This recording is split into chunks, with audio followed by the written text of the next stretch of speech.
Assalamualaikum warahmatullahi wabarakatuh.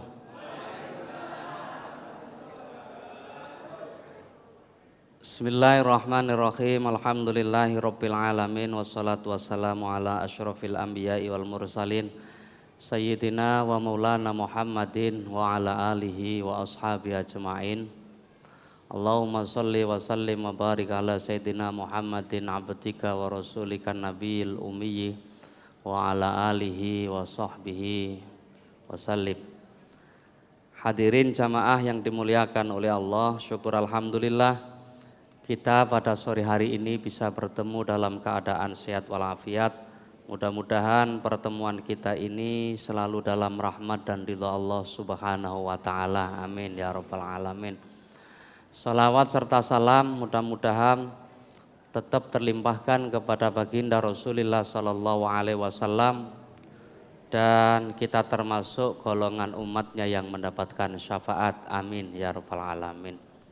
Hadirin, kata guru saya, kiai saya, syafaat Kanjeng Nabi itu tidak hanya kelak di akhirat, tetapi juga bisa di dunia ini.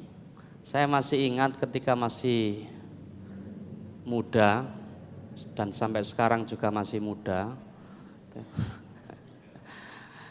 Sebelum menikah ya dululah masih tinggal bersama orang tua. Kalau mau naik sepeda motor pergi kemana-mana, ibu saya atau mak saya ini selalu bilang, ojo lali sing akeh maca sholawate. Itu harapannya nampaknya adalah agar di dalam setiap perjalanan yang kita laksanakan, yang kita lakukan diberi keselamatan oleh Allah Subhanahu wa taala dengan wasilah, dengan perantaraan banyak membaca sholawat. Salah satu zikir yang jelas dan tegas disebutkan di dalam Al-Quran, perintahnya itu adalah sholawat. Makanya panjenengan tadi kita bersama-sama membaca sholawat itu karena memang ada perintah yang tegas dan jelas di dalam Al-Quran. Innallaha malaikatahu yusholluna 'alan nabi ya ayyuhalladzina amanu shollu 'alaihi wa sallimu taslima. Ini menjadi dasar kita bersama, kita semua untuk memperbanyak membaca sholawat kepada Rasulullah. Dan yang menarik Bapak Ibu sekalian, ketika Allah memerintahkan ibadah, itu Allah tidak melaksanakan, tetapi khusus kepada sholawat. Ketika Allah memerintahkan kita membaca sholawat, Allah juga membaca sholawat. Perintah Allah tentang sholat aqimus sholah wa atuz zakah umpamanya. Kita diperintahkan oleh Allah untuk mendirikan sholat dan menunaikan zakat. Tetapi Allah tidak sholat dan tidak zakat. Kutiba alaikumus syiyam. Kita diwajibkan untuk melaksanakan puasa di bulan Ramadan ini oleh Allah. Tetapi Allah tidak melaksanakan puasa itu. Tetapi ketika Allah memerintahkan Sallu alaihi wa sallimu taslima, memerintahkan kita untuk membaca sholawat kepada Rasulullah, pada saat yang sama Allah juga membaca sholawat, termasuk juga malaikat membaca sholawat. Karena itu ibadah sholawat, membaca sholawat ini adalah sesuatu yang ibadah yang luar biasa. Nah hadirin jamaah yang dimuliakan oleh Allah, pada pertemuan kali ini kita memperingati nuzulul Quran. Saya sudah membuat materi. Cek koyok temenan nggih. Saya membuat materi sekitar 4 lembar. Ya, membuat materi secara khusus tentang nuzulul Quran. Pertama, saya mengawali dengan pertanyaan apa itu Al-Quran. Saya mengutip pendapatnya Muhammad Ali As-Sabuni, salah satu ulama yang menulis satu kitab At-Tibyan fi Ulumil Quran. Beliau mendefinisikan Al-Quran adalah firman Allah yang tiada tandingannya, diturunkan kepada Nabi Muhammad, penutup para rasul, para nabi, dengan perantaraan malaikat Jibril, dan ditulis pada mushaf-mushaf yang kemudian disampaikan secara mutawatir, serta membaca dan mempelajarinya merupakan ibadah yang mulai dari surat Al-Fatihah dan ditutup dengan surat An-Nas. Pertama, di dalam definisi ini termasuk definisi yang lumayan lengkap dibanding definisi ulama yang lain. Pertama, Al-Quran itu adalah firman Allah, Al-Quran itu adalah kalam Allah. Hadirin jamaah yang dimuliakan oleh Allah, dan itu harus kita yakini di dalam hati kita. Dalam proses kesejarahan, Al-Quran sampai kepada kita, itu terjaga kemurniannya, terjaga keasliannya. Al-Quran itu diturunkan dalam bahasa Arab, nyampe kepada kita itu tetap bahasa Arab. Bandingkan dengan kitab-kitab yang lain. Kitab yang lain itu diturunkan dalam bahasa Ibrani umpamanya, hadirin, nyampe kepada ke Indonesia ya, bahasa Ibraninya hilang menjadi bahasa Indonesia. Kalaupun Al-Quran itu nyampe ke Indonesia dengan bahasa Indonesia, maka itu tidak bisa disebut Al-Quran, tapi terjemah Al-Quran. Karena memang Allah sudah mengatakan di dalam Al-Quran, inna nahnu nazzalna dzikra wa inna lahu lahafizun. Allah sendiri yang akan menjaga Al-Quran, ya, menggunakan kalimat inna, itu ada keterlibatan manusia di dalamnya dalam rangka menjaga Al-Quran ini, bahwa Al-Quran ini adalah asli, Al-Quran ini adalah kalam Allah. Di mana terjaganya Al-Quran itu ya di hafalan orang-orang Islam, di hafalan orang-orang mukmin. Bahkan hadirin, kekurangan satu huruf saja itu pasti kunangan. Itu artinya bahwa memang kalam Allah itu dijaga. Kemudian yang kedua, kriteria yang kedua adalah Al-Quran itu diturunkan kepada Nabi Muhammad SAW. Ya, jadi kalau kita membaca sejarah dan mengikuti sejarah Rasulullah SAW, mulai pertama Rasulullah menerima wahyu, yakni surat apa? Surat Al-Alaq ayat 1 sampai 5 di Gua Hira. Pada saat itu adalah Al-Quran pertama kali diturunkan kepada Rasulullah SAW. Kemudian yang ketiga, Al-Quran ini dibawa oleh malaikat Jibril. Nanti akan kita bahas tentang tahapan-tahapan turunnya Al-Quran. Karena di dalam masyarakat kadangkala pada satu sisi Al-Quran itu kok katanya diturunkan tanggal 17 Ramadan. Pada sisi yang lain, Al-Quran itu diturunkan pada malam Lailatul Qadar. Mana yang benar? Sedangkan malam 17 Ramadan itu dalam beberapa riwayat hadis bukan termasuk malam Lailatul Qadar.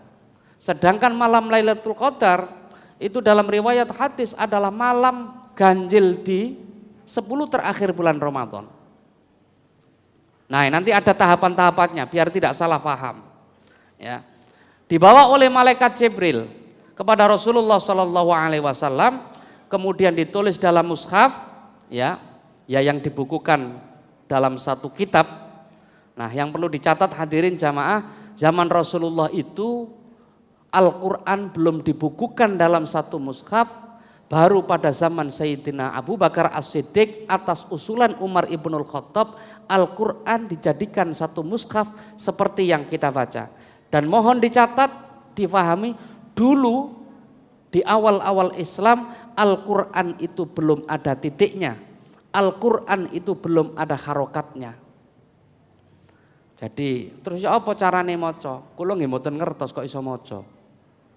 Ya, baru kemudian ketika Islam berkembang di luar Jazirah Arab, mulai muncul inisiatif untuk membuat tanda baca Al-Quran. Salah satu ulama yang dianggap punya kontribusi besar dalam membuat tanda baca Al-Quran itu adalah namanya Abul Aswad Ad-Du'ali, salah satu ulama atau murid dari dari sahabat Ali bin Abi Thalib. Kemudian mempelajarinya, membacanya merupakan ibadah. Ini bedanya Al-Quran dengan Al-Quran. Kalau panjenengan baca Quran itu tidak ada ibadahnya, tapi Quran faham tidak faham, ngerti tidak ngerti isinya, itu ibadah. Kata guru saya, satu huruf saja akan dibalas kebaikan 10 kali oleh Allah Subhanahu wa taala. Makanya jamaah yang dimuliakan oleh Allah, orang tua kita dulu selalu memberikan nasihat kepada anak-anaknya agar ba'da maghrib, ba'da sholat maghrib untuk tidak meninggalkan baca Al-Quran. Selalu agar baca Al-Quran. Di samping punya kebaikan, satu huruf ada 10 kebaikan yang akan diberikan oleh Allah. Apalagi dibaca di rumah, maka rumah itu akan secara ruhani diberi cahaya oleh Allah Subhanahu wa taala. Di dalam hadis disebutkan nawwiru buyutakum bis sholati wa qiraatil Quran, cahayai rumahmu dengan membaca salat dan membaca Al-Quran. Makanya di kalangan para ulama menyebutkan bahwa sholat sunnah yang terbaik itu dilaksanakan di rumah. Jadi sebelum panjenengan berangkat jamaah ke masjid, sholat sunnah dulu di rumah, baru kemudian berangkat ke masjid untuk melaksanakan sholat jamaah.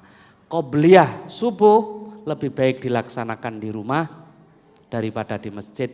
Biar rumah bukan hanya tempat untuk bercengkrama, rumah bukan hanya tempat untuk melakukan aktivitas dunia, tetapi juga rumah menjadi salah satu tempat ibadah kita juga kepada Allah Subhanahu wa taala.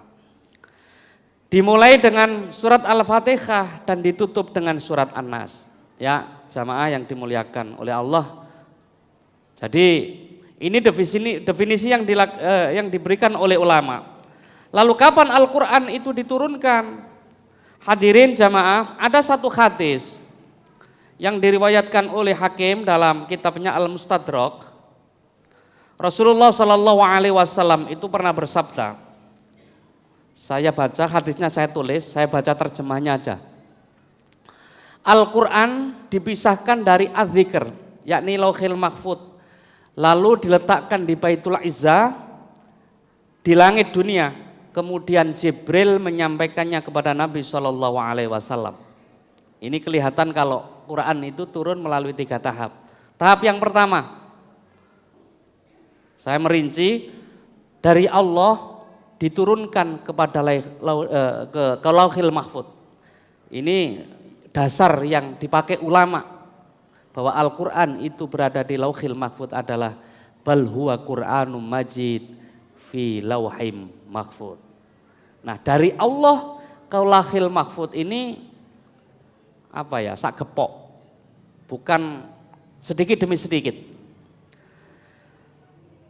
Kemudian yang kedua, Al-Quran diturunkan secara utuh dari Lauhil Mahfud ke Baitul Izzah pada bulan Ramadan. Nah ini yang bertepatan dengan malam Lailatul Qadar. Pada tahap yang kedua inilah hadirin jamaah bertepatan dengan malam Lailatul Qadar. Inna anzalnahu fi lailatin mubarakatin inna kunna mungdzirin. Ya. Jadi pada tahap kedua dari Lauhil Mahfud ke Baitul Izzah ini pada malam Lailatul Qadar. Ini juga disebutkan dalam surat Al-Qadar, inna anzalnahu fi lailatil qadar. Kemudian yang ketiga, tahap yang ketiga adalah Al-Quran dari Baitul Izzah dibawa oleh malaikat Jibril diturunkan kepada Rasulullah Shallallahu Alaihi Wasallam dengan cara berangsur-angsur, tidak sekaligus.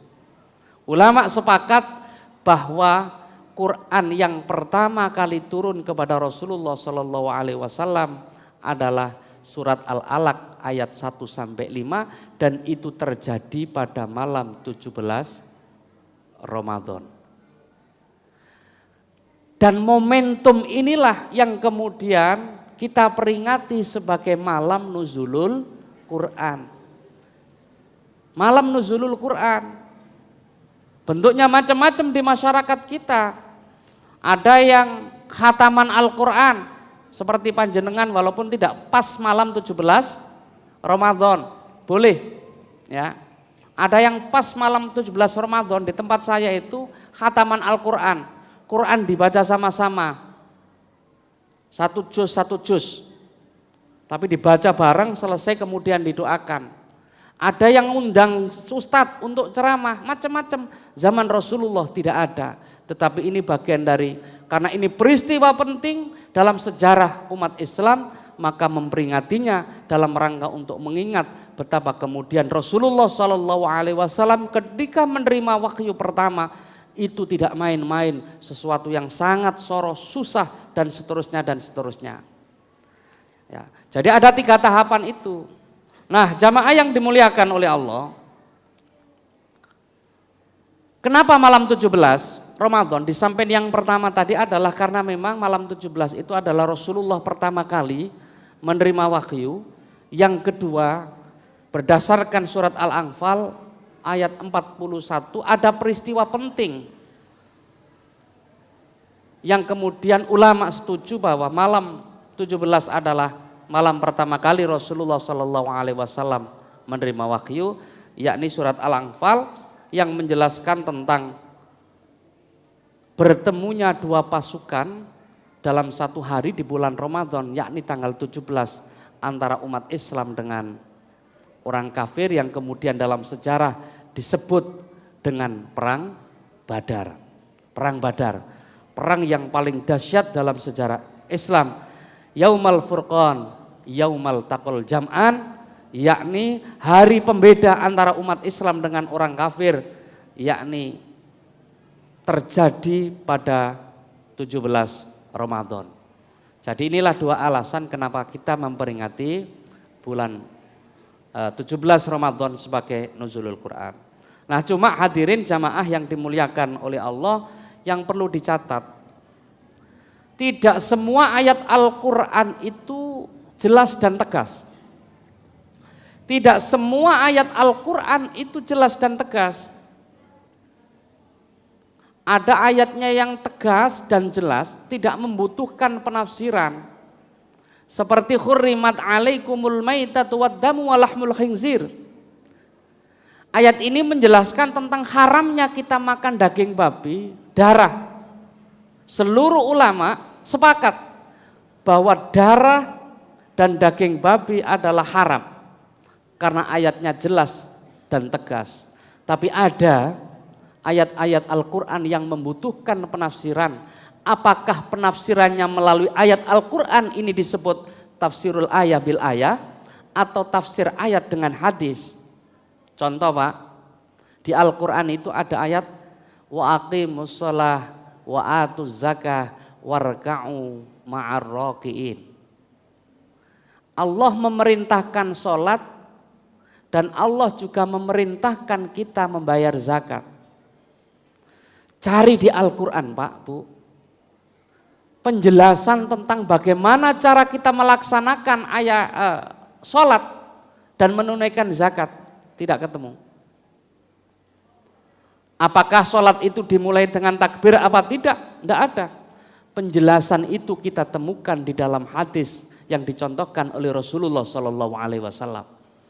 Maka Al-Quran ditafsir, dijelaskan dengan menggunakan hadis. Walaupun Pak, hadisnya satu, bisa jadi dalam prakteknya para ulama memahami berbeda. Maka panjenengan gak usah heran, ada orang takbir itu beda-beda caranya.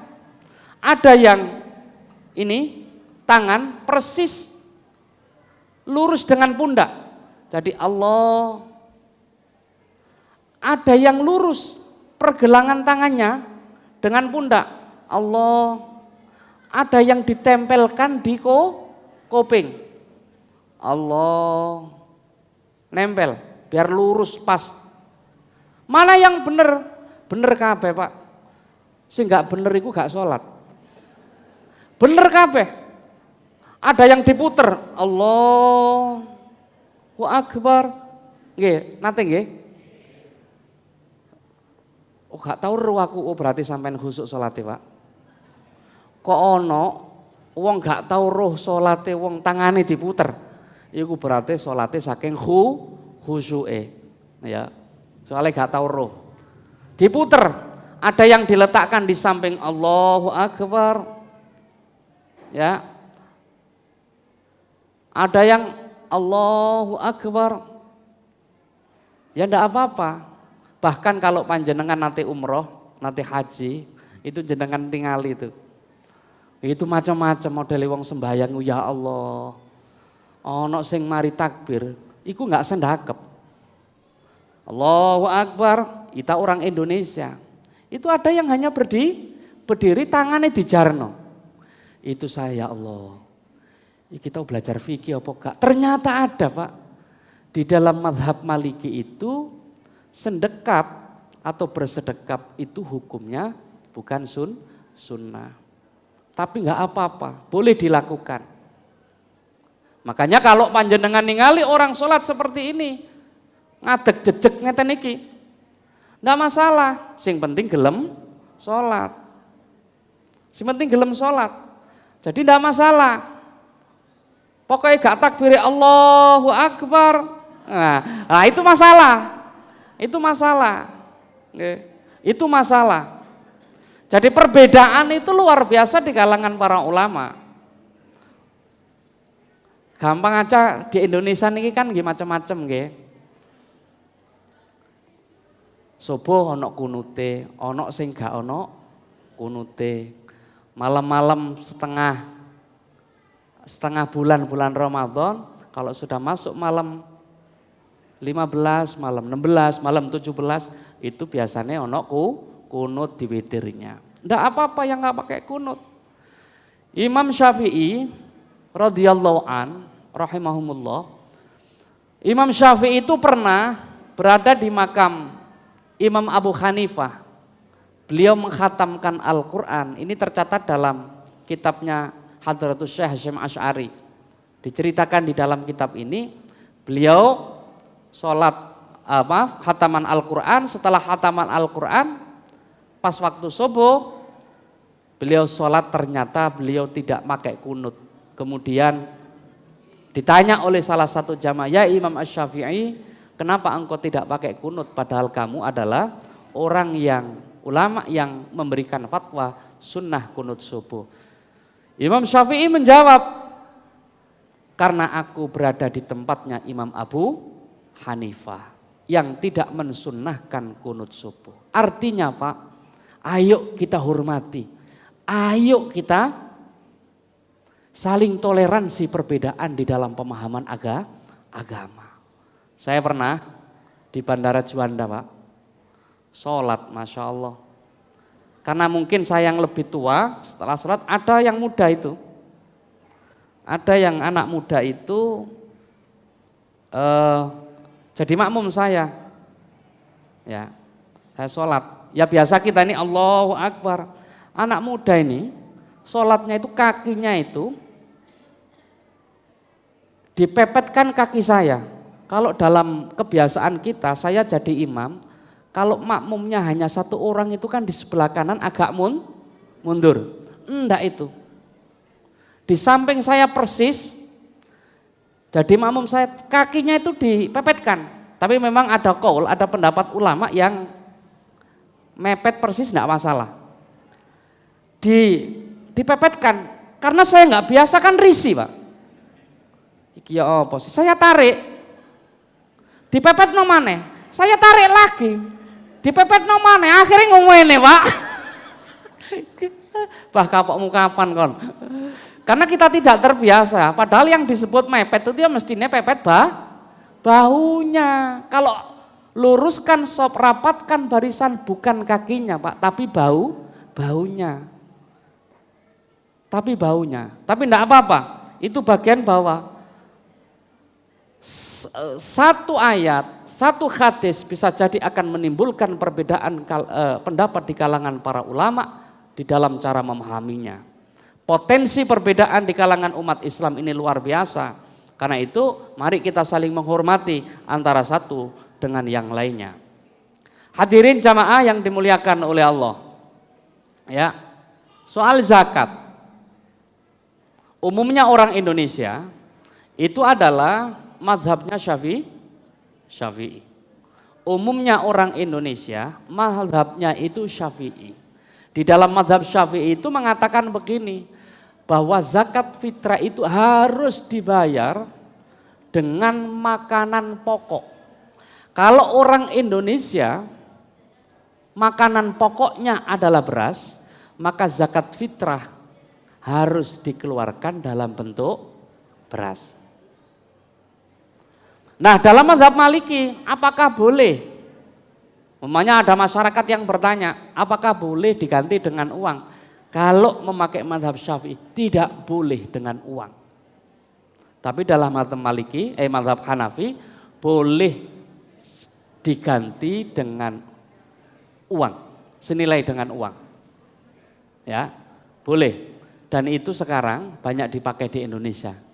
Jadi mazhab kita di samping Syafi'i kadang-kadang juga mazhab yang lain. Tapi tidak apa-apa. Itu terjadi di kalangan ulama. Ini soal zakat dan Al-Qur'an tidak menjelaskan secara detail loh, Pak, Bu. Tidak menjelaskan secara detail. Oleh karena itu, maka yang paling baik yang harus kita lakukan dalam rangka memahami Al-Qur'an, jangan belajar berdasarkan terjemah, itu bahaya. Karena ayat Al-Quran itu Bapak Ibu adalah ayat yang tidak mudah dipahami oleh orang awam seperti kita. Maka caranya adalah ayo kita ngikuti ulama. Al-ulama warasatul anbiya, ngikuti aja para ulama yang paham tentang itu. Karena yang tahu ilmunya adalah ulama. Contoh, di dalam Al-Quran itu para ulama membagi, ada yang disebut ayat muhkamat dan mutasyabih.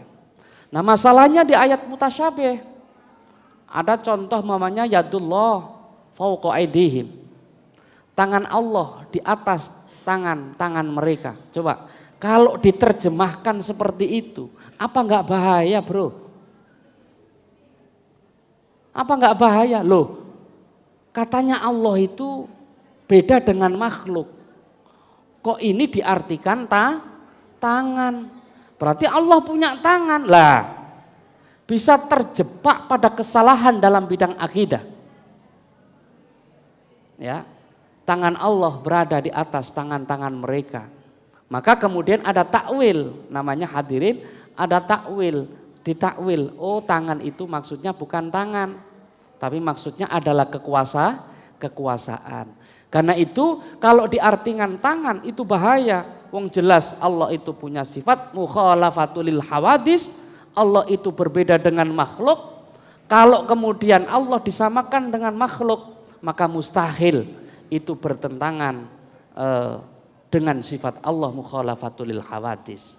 Maka tentu tidak boleh diartikan dengan tangan Allah, tetapi diartikan dengan kekuasaan. Maka hal-hal begini menjadi penting. Coba kalau panjenengan kita semua hanya belajar dari terjemahnya, bisa bahaya. Belajar dari terjemah Al-Quran yang selama ini kita baca, kalau tidak ngerti tafsirnya akan menjadi sangat bahaya. Karena itu jamaah yang dimuliakan oleh Allah, di dalam momentum nuzulul Quran ini, mari di samping kita gemar, senang membaca Al-Quran, karena membaca adalah bagian dari ibadah, di samping itu di sisi lain adalah mari kita terus belajar isi kandungan Al-Quran dengan cara dekat dengan para ulama. Dengan cara itulah insya Allah kita tidak akan keliru di dalam memahami Al-Quran. Lalu apa hikmah nuzulul Quran? Pertama, malam nuzulul Quran, terutama malam Lailatul Qadar itu adalah malam yang ini sangat populer, lebih baik dari malam seribu bulan. Ya, Lailatul Qadri khairum min alfi syahr. Malam kemuliaan itu lebih baik daripada 1000 bulan. Makanya Bapak Ibu sekalian, para guru-guru kita, para kiai-kiai kita, orang tua kita selalu mengajarkan kepada kita leiso. Diupayakan, diusahakan malam-malam Lailatul Qadar itu malam-malam yang betul-betul kita manfaatkan sebaik-baiknya dalam rangka memohon kepada Allah Subhanahu wa ta'ala. Kemudian yang kedua, malam penuh keberkahan, malam nuzulul Quran itu. Di dalam surah Ad-Dukhan ayat 3 Allah menjelaskan, inna anzalnahu fi lailatin mubarakah inna kunna mungdirin, sesungguhnya kami menurunkannya pada malam yang diberkahi, sungguh kamilah yang memberi peringatan. Ya, kamilah yang memberi peringatan. Yang ketiga, malaikat turun ke bumi. Ya, malaikat turun ke bumi. Ini dalam surat Al-Qadar ayat 4. Tangzilul malaikah warruhu fiha bi'idzini rabbihim min kulli amr. Pada malam itu turun para malaikat dan ruh Jibril dengan izin Tuhannya untuk mengatur semua urusan. Makanya hadirin, pada malam-malam nuzulul Quran, terutama malam Lailatul Qadar, karena takdir setahun penuh, ya, setahun penuh akan diberlakukan kepada kita. Keempat, diampuni dosa-dosanya. Ini di dalam hadis riwayat Bukhari, man qama lailatal qadri imanan wahtisaban ghufira lahu ma taqaddama min dzambi. Orang yang melaksanakan sholat pada malam Lailatul Qadar karena iman dan mengharap pahala dari Allah, maka dosa-dosanya yang telah lalu akan diampuni. Nah jamaah, dalam kitab Durratun Nasikhin, ya, dalam kitab Durratun Nasikhin itu ada secara teknis pelaksanaan atau cara bagaimana kita melaksanakan sholat Lailatul Qadar. Ya, dilaksanakan sebanyak 2 rakaat, di mana surat Al-Ikhlas dibanyak sebanyak 7 kali setelah pembacaan surat Al-Fatihah pada setiap rakaatnya. Jadi dilaksanakan 2 rakaat. Dalam setiap rakaat setelah baca Fatihah itu membaca 7 kali surat Al-Ikhlas. Qul huwallahu ahad, Allahus samad, lam yalid walam yulad walam yakul lahu kufuwan ahad. Baru kemudian setelah itu, setelah sholat, setelah salam, membaca istighfar sebanyak 70 kali. Ya, di dalam hadis tidak ada teknis pelaksanaannya. Tetapi dalam kitab Durratun Nasikhin itu disebutkan seperti itu. Di dalam kitab ini dijelaskan, orang yang melakukan sholat sunnah Lailatul Qadar akan diampuni dan juga kedua orang tuanya ketika ia bangun dari duduknya. Artinya apa? Orang yang melaksanakan sholat Lailatul Qadar itu, dia diampuni dosanya oleh Allah, dan dosa kedua orang tuanya juga diampuni oleh Allah Subhanahu wa taala. Juga Allah juga mengutus malaikat ke surga untuk menanam pohon, membangun istana dan menggali sungai di surga itu bagi orang yang melakukan sholat sunnah Lailatul Qadar. Jadi keistimewaannya luar biasa. Hadirin, mungkin ada yang batin, ini berdasarkan hadis sahih apa dhaif? Kitab Durratun Nasikhin itu banyak, kata ulama ya, banyak hadis-hadis dhaifnya. Tetapi Imam Hajar Al-Asqalani pernah menyampaikan bahwa hadis dhaif itu bisa dipakai dalam rangka untuk fadhailul a'mal, dalam rangka untuk memotivasi kita agar di dalam hidup ini memperbanyak ibadah kepada Allah Subhanahu wa taala. Yang kelima, ini takdir tahunan dicatat, ya. Fima yufraqu kullu amrin hakim. Pada malam itu dijelaskan segala urusan yang penuh hikmah. Karena itu hadirin, panjenengan kalau malam hari bangun kemudian berdoa kepada Allah Subhanahu wa taala, maka insya Allah apa yang menjadi permohonan permohonan panjenengan akan dikabulkan oleh Allah Subhanahu wa taala. Nah, karena itu dalam kehidupan ini jamaah, terutama di malam-malam Lailatul Qadar atau malam-malam nuzulul Quran, kita memperbanyak mendekatkan diri kepada Allah Subhanahu wa taala. Salah satu tanda kesuksesan orang secara umum di dalam ibadah yang dilaksanakan adalah muncul rasa kasih sayang di dalam dirinya yang luar biasa. Ada hadis begini, ar-rahimun yarhamhumur rahman irhamu man fil ardi yarhamkum man fis sama. Orang-orang yang di dalam hidupnya penuh dengan kasih sayang, maka Allah akan memberikan kasih sayang kepada dia. Maka sayangilah apa yang ada di bumi, maka yang ada di langit akan menyayangimu. Jamaah yang dimuliakan oleh Allah.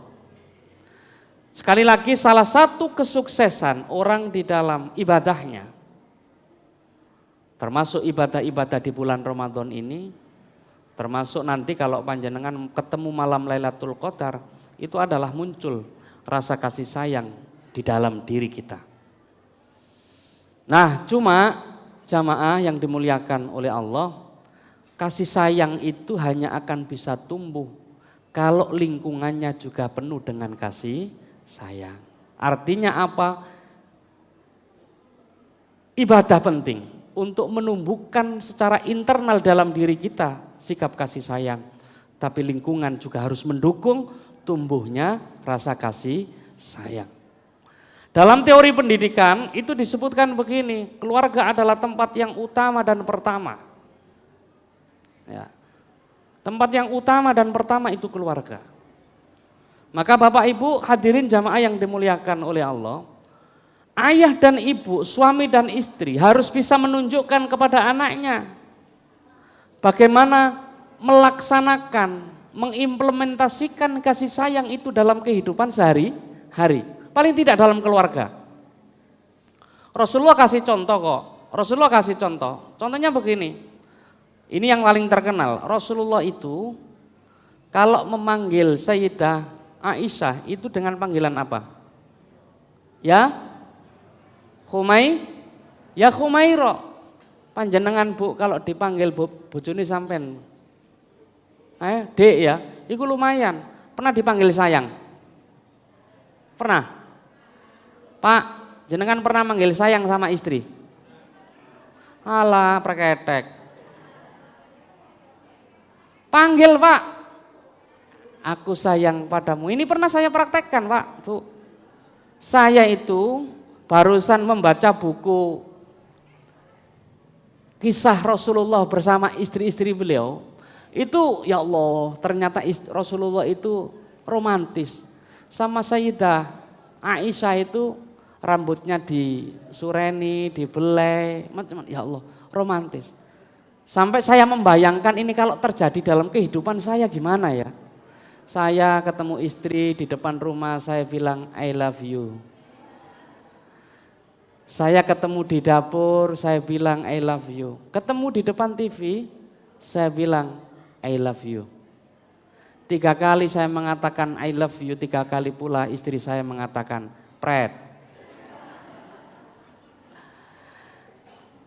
Ya enggak apa-apa, enggak apa-apa. Saya pernah tanya, Bu, saya bilang aku sayang, I love you, nanggone sampean iki perasaane sampean seneng apa enggak? Lapo sih ngene kok ditakok-takokno? Gak usah ditakokno. Lho, sik to, wong iki survei are. Ya, survei quick count. Iki survei jawaban, ya seneng. Tapi sampean percaya? Asline ya belas gak percaya. Tapi ndak apa-apa, Bu. Makanya Bapak panjenengan cari momentum. Coba mulai hari ini biasakan untuk mengucapkan sayang kepada istrinya. Cari momentum mengawali. Kapan? Momentum yang paling tepat itu adalah saat istri sedang goreng tempe sahur. Pas goreng tempe, Pak, Bu, bapak-bapak ini tolong bisikkan kata-kata, aku sayang kamu. Yakin Pak, sampai diduduk sotil sampai. Iki bapakmu stres iki. Nah, jamaah yang dimuliakan oleh Allah, gampang kok. Gampang. Standar orang di dalam kehidupan ini sukses apa tidak dalam ibadah itu gampang. Kalau dengan tetangganya baik, dengan keluarganya baik, dengan sesama orang lain baik, maka yakin dia termasuk orang yang sukses di dalam ibadah kepada Allah Subhanahu wa taala. Enggak bisa orang melulu dekat dengan Allah, tapi melupakan orang di sekitarnya, tidak bisa. Ada dua hal kewajiban yang harus kita laksanakan di dalam kehidupan ini, yakni satu kewajiban kepada Allah dan kewajiban kepada sama manusia. Dua hal, hablum minallah wa hablum minan nas, yang harus saling memperkuat satu dengan yang lainnya. Karena itu maka jamaah yang dimuliakan oleh Allah, panjenengan sukses puasanya, hebat puasanya, kalau kemudian di akhir puasa jenengan bayar zakat fitrah. Puasa adalah media kita mendekatkan diri kepada kepada Allah Subhanahu wa taala, sedangkan zakat adalah wujud rasa sayang kita kepada sesama manusia, lebih-lebih kaum mustadafin atau orang yang membutuhkan. Ya, orang yang membutuhkan. Karena itu maka di dalam kehidupan ini kok ada orang yang gak pernah serawung, ngerti serawung nggih? Berkomunikasi, tetonggoan di masyarakat gak pernah baik, maka orang ini termasuk kategori orang yang gagal di dalam ibadahnya.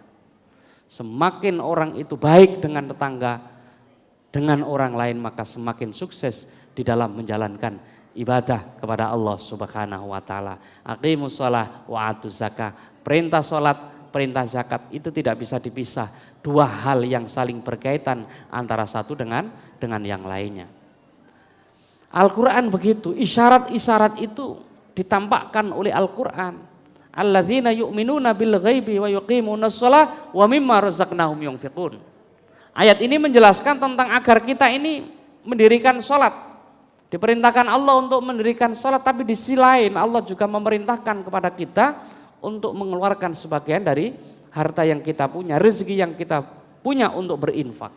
Ini artinya sholat, infak itu kedua-duanya idealnya jalan bareng. Seperti Ramadan seperti ini, memberikan takjil kepada para jamaah. Karena ada kegiatan seperti ini bagian dari rasa kasih sayang kita kepada sesama. Coba kalau tidak muncul rasa kasih sayang di antara sesama, gak mungkin Pak, Bu, akan ada jajan seperti ini, akan ada makanan seperti ini. Ini bagian dari wujud. Karena ada orang Pak, sangat mungkin terjadi di masyarakat kita, dikai jadwal, wis wayahe ngekai takjil, ngekai makanan untuk tadarusan, iku lek gak nyaut atine Pak. Iso-iso takjile gak teko. Nggih napa mboten? Wong ya teko. Iso gak nyaut itu.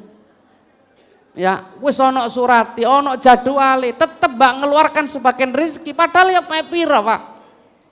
Ngono iku ya ana wong ngene iku. Berarti ya padha ae karo wong nggonku.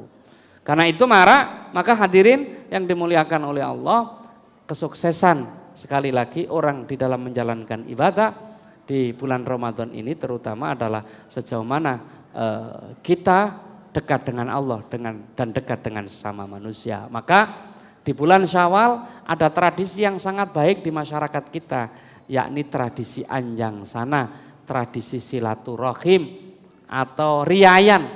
Itu dalam rangka apa? Dalam rangka untuk memaksimalkan ibadah kita menjadi ibadah yang terbaik, dekat dengan Allah, dengan dekat dengan sesama manusia. Hadirin jamaah yang dimuliakan oleh Allah, sudah persis 17.30 sebagaimana pesan dari takmir Ustadz, jam 17.30 berdasarkan HP saya 5:30 nanti selesai Ustadz, punjul-punjul titik gak apa-apa.